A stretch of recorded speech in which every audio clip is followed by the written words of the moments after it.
वक्फ board म्हणजे नेमकं काय? उद्या जर वक्फ बोर्ड येऊन तुम्हाला म्हटलं की ही तुमच्या मालकीची जमीन आहे, तर तुमच्या मालकीची नाहीये, ती वक्फ बोर्डच्या अंडर येते, त्याला तुम्ही एका शब्दाने विरोध देखील करू शकत नाही. ती जमीन त्यावेळी वक्फ बोर्डची झालेली असते. इतका भयानक कायदा आपल्या भारत देशामध्ये आहे आणि त्या कायद्यापुढे कोणीच काही करू शकत नाही. अगदी सुप्रीम कोर्ट देखील त्याच्यासमोर गुडघे टेकतात.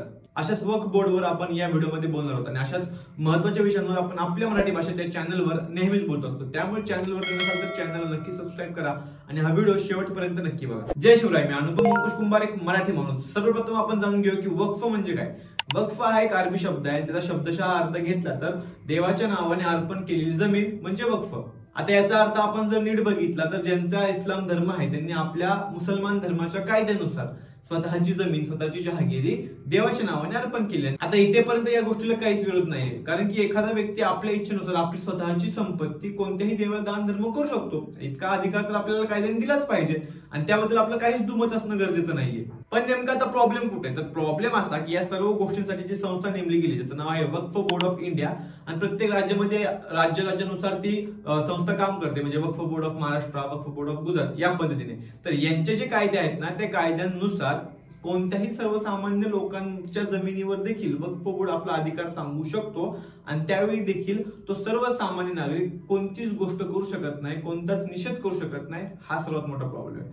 चला नीट जाणून घेऊयात. आता वक्फ बोर्ड जाणून घ्यायच्या आधी पण 2-3 शब्दांचा अर्थ नीट जाणून घेऊया. वाकिफ म्हणजे ज्यांनी जमिनीचं समर्पण केलेलं आहे. आयुक्त, आयुक्त म्हणजे इथे कोणत्याही जिल्ह्याचा आयुक्त किंवा राज्याचा आयुक्त असं नाही, तर वक्फ बोर्डचा आयुक्त. आणि त्यासोबत मुतवल्ली, मुतवल्ली हे खूप महत्वाचं नाव आहे या संपूर्ण प्रकरणामध्ये. मुतवल्ली असा असतो जो एखाद्या जमिनीला किंवा एखाद्या जागेला आपल्या वक्फ बोर्ड मध्ये घेतो. किंवा आपण असं देखील म्हणू शकतो की जर त्या व्यक्तीला वाटलं की ती जमीन आपल्या वक्फ बोर्ड मध्ये असली पाहिजे, तर तो ती जमीन कशीही करून आपल्या वक्फ बोर्ड मध्ये घेऊ शकतो. त्याच्या फक्त एका इशाऱ्यावरती जमीन वक्फ बोर्ड मध्ये येऊ शकते. असा असतो तो मुतवल्ली. खरं तर वक्फ करणे म्हणजे जर तुम्ही एकदा जमीन दान केली तर ती जमीन कधीही तुमची परत होऊ शकत नाही.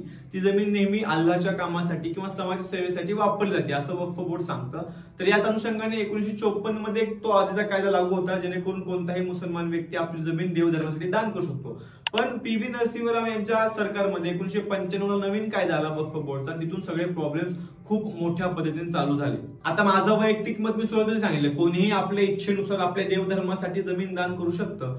पण कुणाकडे देखील असे अधिकार नाहीत की दुसऱ्याची जमीन हडपून आपल्या देवधर्मासाठी ती चालू करावी किंवा ती वापरावी.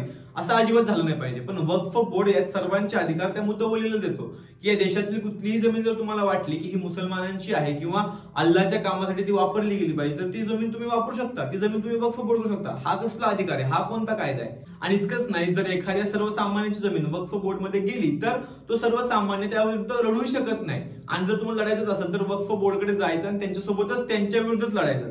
ज्या वक्फ बोर्डमध्ये सर्वजण एका प्रांताचे किंवा एका समाजाचे लोक बसले आहेत, त्या नियमानुसार आहे. म्हणजे नियमच त्यांचे असेल की त्या वक्फ बोर्डमध्ये संपूर्ण देशामध्ये, हा देश आपण सेक्युलर मानतो, या देशामध्ये सर्व धर्म समभाव म्हणतो, आणि या देशातल्या एका संस्थेमध्ये कोणते पदाधिकारी निवडायचे असतील तर त्याला फक्त एक धर्म निवडून दिला जातो. म्हणजे फक्त इस्लामिक धर्माचेच तिथे बसले जातील सर्व पदाधिकारी. अगदी आयुक्तांपासून त्या मुतवल्लीपासून त्या सगळ्याच गोष्टी ज्या आहेत वक्फ बोर्ड मधल्या, ते सगळे मुसलमान व्यक्ती सांभाळतील. मग अशा ठिकाणी सर्वसामान्य व्यक्ती जाणार आणि त्यांना सांगणार की तुम्ही आमची जमीन हडपलेली आहे, कृपा करून आम्हाला आमची जमीन परत द्या. कोणत्या गॅरंटीवर ते तुम्हाला जमीन परत देतील? देणारच नाहीत. कोण कशाला आपल्या हातातली जमीन दुसऱ्याला देईल ना. वक्फ बोर्ड 1995 कायद्यांमध्ये 40 कलमामध्ये त्यांनी सरळ सरळ असं दिलेलं आहे की एखाद्या मुतवल्लीला वाटलं किंवा वक्फ बोर्डला वाटलं की ही जमीन अल्लाच्या नावावर झाली पाहिजे, तर ती जमीन ते अल्लाच्या नावावर डिक्लेअर करून टाकतात. आणि त्याचं जे काही फायदा आहे किंवा त्याचा जो काही ओनर आहे त्या ओनरला त्याची माहिती देखील नाही होत. खरं तर कायद्यानेच वक्फ बोर्डला एवढ्या काही सवलती दिलेल्या आहेत, त्या सवलतींचा वापर ते वक्फ बोर्ड पुरेपूर करतात.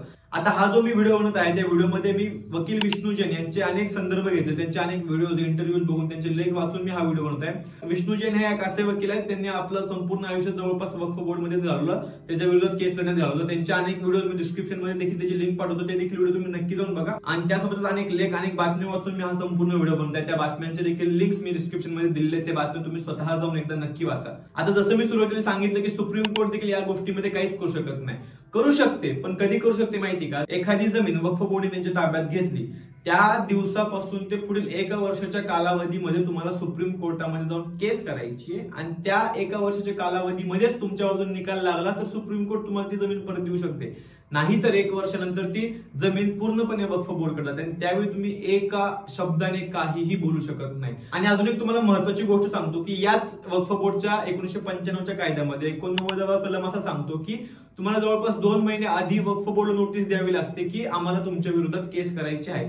म्हणजे मी तो तुम्हाला 1 वर्षाचा कालावधी सांगितला, 12 महिन्याचा कालावधी सांगितला, तो देखील कालावधी तुमचा कमी होऊन 10 महिन्यांच्या आत तुम्हाला या सगळ्या गोष्टी कराव्या लागतात। आता वक्फ बोर्ड नेमकं तुमची जमीन कशी हडपते माहिती का? आता एखाद्या जमिनीला वक्फ बोर्डने आपल्या ताब्यात घेतलं तर त्याचे सर्व कागदपत्र त्या मालकाला नाही जात तर रजिस्टर ऑफिसमध्ये जातात आणि रजिस्टर ऑफिसमध्ये कित्येक कागदपत्र अशीच पडलेली असतात, कित्येक सोसायटीचे असतील, कित्येक जागेंचे कागदपत्र असेच पडलेले असतात। मग ते रजिस्टर ऑफिस तुम्हाला स्वतःहून सांगणार नाही की बाबा तुमची जमीन वक्फ बोर्डने घेतलेली, मग तुम्ही काहीतरी त्याच्यावर काम करा, अजिबात सांगत नाही। ज्यावेळी तुम्ही ती जमीन विकायला जाल किंवा तुम्हाला ज्यावेळी त्या जमिनीवर काहीतरी बांधकाम करायचं त्यावेळी तुम्हाला समजतं की 2-3 वर्षापूर्वीच ही जागा वक्फ बोर्डने घेतलेली आहे आणि आता आपण या जागेवर काही एक करू शकत नाही। आणि असं एक जिवंत उदाहरण म्हणजे छोटं मोठं उदाहरण नाही, खूप मोठं उदाहरण आहे, संपूर्ण गाव वक्फ बोर्डने आपल्या ताब्यात घेतलं होतं। हे उदाहरण आहे तमिळनाडू मधलं आणि ही सत्य घटना आहे। तमिळनाडूमध्ये तिरुचेंतुराई नावाचं एक गाव होतं, त्या गावामधला राजगोपाल हा व्यक्ती त्याच्या मुलीचं लग्न म्हणून आपली 1-1.5 एकर जमीन विकायला गेला होता। आता जमिनीचे कागदपत्र घेऊन तो विकायला गेला रजिस्टर ऑफिसमध्ये। रजिस्टर ऑफिसवाल्याने सांगितलं की तुम्ही ती जमीन विकूच शकत नाही कारण की ती जमीन आहे वक्फ बोर्डची। आता मुलीचं लग्न तोंडावर आहे, त्याला ती 1.5 एकर जमीन विकणं भाग आहे, त्याशिवाय त्याच्याकडे पैसे येणार नाहीत। आणि या गोष्टीमुळे त्यांना असं समजलं की संपूर्ण ते काही जे गाव आहे तिरुचेंतुराई हे संपूर्ण गावच वक्फ बोर्डच्या अंदर आहे। असं तुम्ही कसं करू शकता? आणि त्या संपूर्ण गावामध्ये जर तुम्हाला सांगितलं तर तमिळनाडूमधील प्राचीन मंदिरांपैकी एक मंदिर त्या गावामध्ये आहे, ते मंदिर सुद्धा वक्फ बोर्डच्या अंडर आहे। म्हणजे एक हिंदूंचं मंदिर वक्फ बोर्डच्या अंडर आहे आणि वक्फ बोर्डचा नियम काय सांगतो की स्वतःच्या मर्जीने अल्लासाठी समाजसेवेसाठी दान केलेली जागा, मंदिर अल्लासाठी दान केलं। आणि त्यावेळी ज्या गाववाल्यांना प्रसंगाबद्दल विचारलं तर सर्वांनी सांगितलं की आम्ही आमची जमीन कधी कुणाला दान केलीच नाही, तर मग अशा प्रकारे आमच्या जमिनीवर कोण दुसरा हक्क कसं लागू शकतो? पण दुर्दैव असं की कायद्यानुसार त्या संपूर्ण गावाला काही एक करता नाही आलं। अजून एक चकित करण्याची तुम्हाला गोष्ट सांगू का? या देशामध्ये सगळ्यात जास्त प्रॉपर्टी कुणाकडे? पहिल्या नंबरला येतो डिफेन्स, नक्कीच त्यांच्याकडेच असली पाहिजे। आपल्या देशावर सर्वात जास्त अधिकार आपल्या सोल्जर्सचा, आपल्या जवानांचा आहे। सगळ्यात जास्त प्रॉपर्टी डिफेन्स मध्ये आहे। दुसरी सगळ्यात जास्त प्रॉपर्टी ती म्हणजे रेल्वेकडे। रेल्वेचं जाळं संपूर्ण देशभर किती मोठ्या प्रमाणात पसरलेलं आहे तुम्हाला चांगलंच माहिती आहे, त्यामुळे रेल्वेकडे एवढी प्रॉपर्टी असणं साहजिक आहे। आणि तिसरं नाव येतं ते म्हणजे वक्फ बोर्डचं। वक्फ बोर्डकडे डिफेन्स आणि रेल्वे नंतर या देशामध्ये सर्वात जास्त संपत्ती आहे। 8,65,509 इतक्या प्रॉपर्टीज वक्फ बोर्डच्या नावाखाली आहेत। कदाचित तुम्हाला माहिती देखील नसेल, तुमच्या गावाकडची जुनी पडलेली जमीन आता वक्फ बोर्डच्या अंडर असू शकते। आणि खरं तर ही गोष्ट खूप जास्त भीतीदायक आहे आणि त्याकडे आपण लक्ष घातलं पाहिजे, कारण की विष्णू जैन त्यांच्याच एका व्हिडिओमध्ये सांगत होते की याच कायद्यामध्ये हे जे कोण जमीन हडपणारे आहेत किंवा हे मुतवल्ली वगैरे आहेत जे सर्वसामान्यांची जमीन त्यांना न कळत आपल्या वक्फ बोर्डमध्ये घेतात आहेत, तर त्यांना या वक्फ बोर्डच्या कायद्याने, या देशाच्या कायद्याने समाजसेवकांचा दर्जा दिलेला आहे। आणि तुम्हाला एक जर गोष्ट सांगितली की आपल्या देशामध्ये कुठला पंडित असेल किंवा कुठला फादर असेल किंवा कुठल्या दुसऱ्या धर्माचा धर्मगुरू असेल तर त्यांना समाजसेवकांचा दर्जा आपण देत नाही, पण हे जे मुतवल्ली आहेत, हे जे वक्फ बोर्डचे अधिकारी आहेत त्यांना आपण समाजसेवकांचा दर्जा देतोय का? तर ते लोकांची जमीन हडपतात आहेत।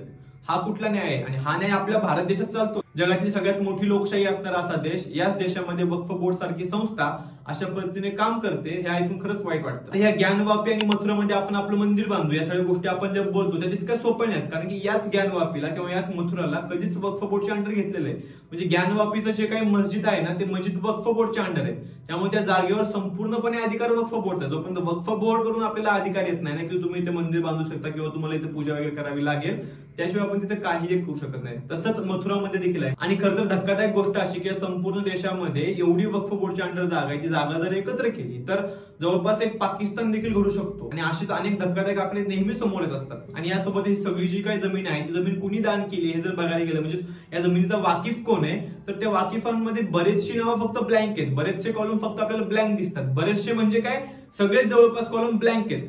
खूप कमी अशा गोष्टी ज्या ठिकाणी खरंच एखादा मुसलमान व्यक्ती येतो आणि आपल्या देवासाठी दान धर्म करतोय, आणि त्या गोष्टीला माझा विरोध नाहीच, नव्हता, कोणाचाच नसलं देखील पाहिजे, कारण की ती स्वतःची जमीन आहे, स्वतः काही करू। पण वक्फ बोर्ड सर्वसामान्यांची जमीन त्यांना न सांगता कशी काय हडपू शकतो, तर हे कदापि मान्य नाही। आणि याच वक्फ बोर्डचा लवकरात लवकर निकाल लागला पाहिजे, याच्यावर काही ना काही तोडगा निघाला पाहिजे। आणि मग असंच चालत राहिलं तर आपलं जे स्वप्न आहे महासत्ता होण्याचं, आपला हिंदुस्थान भारत देश महासत्ता होण्याचा, तर ते कुठे ना कुठे या सगळ्या गोष्टींमुळे मागे राहील असं मला वाटतं. तुम्हाला यावर काय वाटतंय मला कमेंट्स मध्ये नक्की कळू द्या. आणि हो, जाऊन चेक करा तुमच्या गावाकडची जमीन किंवा तुमच्या नावावर असली कुठली जमीन आता देखील तुमच्याच नावावर आहे का नाही.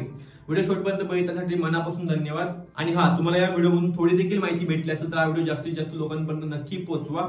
चॅनलवर नसेल तर चॅनलला नक्की सबस्क्राईब करा. जय जिजाऊ, जय शिवराय, जय शंभूराजे. धन्यवाद.